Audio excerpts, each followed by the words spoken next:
Bonjour à toutes et à tous. Vous êtes-vous déjà demandé ce que signifie réfléchir? L'intérêt de la philosophie dans tous les domaines de l'existence humaine est de nous inviter à développer notre capacité de réflexion sur de nombreux sujets.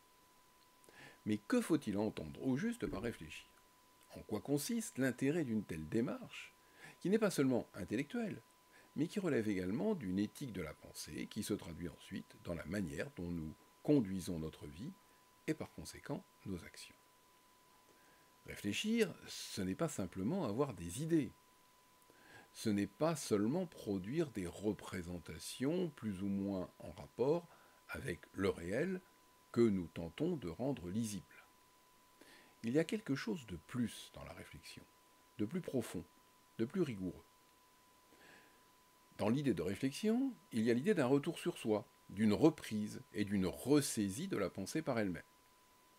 De même que le miroir, lorsqu'il réfléchit notre image, nous renvoie à nous-mêmes notre propre apparence, l'esprit qui réfléchit se retourne sur lui-même pour examiner ses idées et s'interroge sur le bien fondé de ce qui constitue ses jugements, ses convictions ou ses certitudes.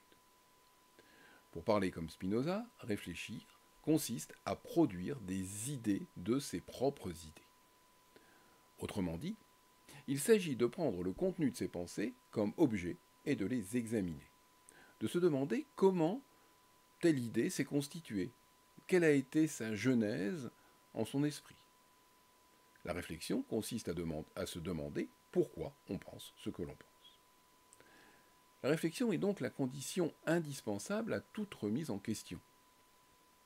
Celui qui ne réfléchit pas suffisamment reste nécessairement enfermé dans ses certitudes et ne parvient pas à faire évoluer sa pensée et les principes sur lesquels il a pu baser son existence.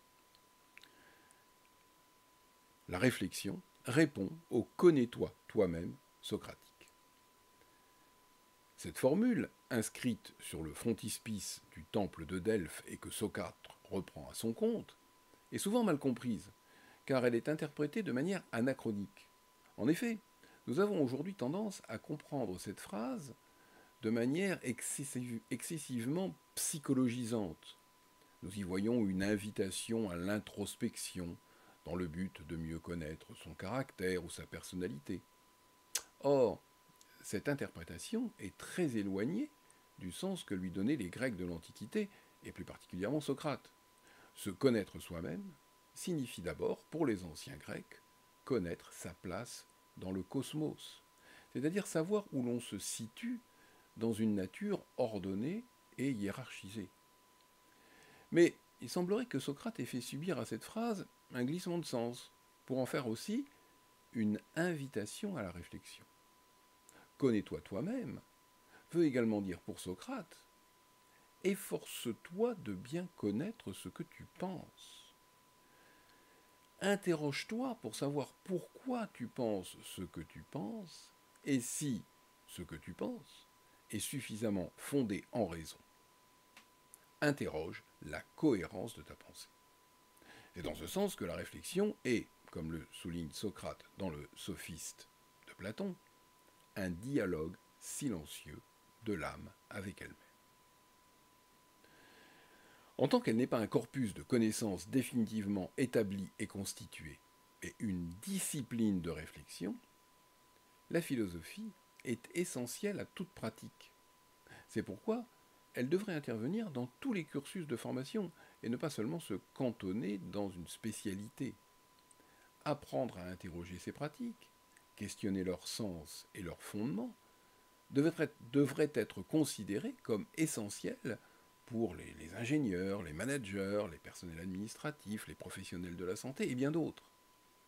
Cela remettrait certainement grandement en question l'organisation du travail et demanderait à ce que soient reconsidérés certains rapports de subordination. Mais cela éviterait également que de nombreuses erreurs soient commises. Il faudrait, pour y parvenir, vaincre de nombreuses résistances de la part de ceux qui détiennent un pouvoir qui pourrait se sentir fragilisé par une telle ouverture à la réflexion. Le pouvoir n'apprécie rien moins que se sentir vulnérable. C'est le signe de son impuissance qui est d'autant plus intense qu'il se refuse à toute réflexion. La réflexion, qui permet à l'inverse de prendre conscience et d'assumer sa vulnérabilité foncière, contribue à l'augmentation de notre puissance de penser et d'agir. C'est par la réflexion que chacun peut parvenir à comprendre qu'en augmentant sa propre puissance, il contribue à l'augmentation de celle des autres hommes et que l'augmentation de la puissance d'autrui est la condition de l'accroissement de sa perfection.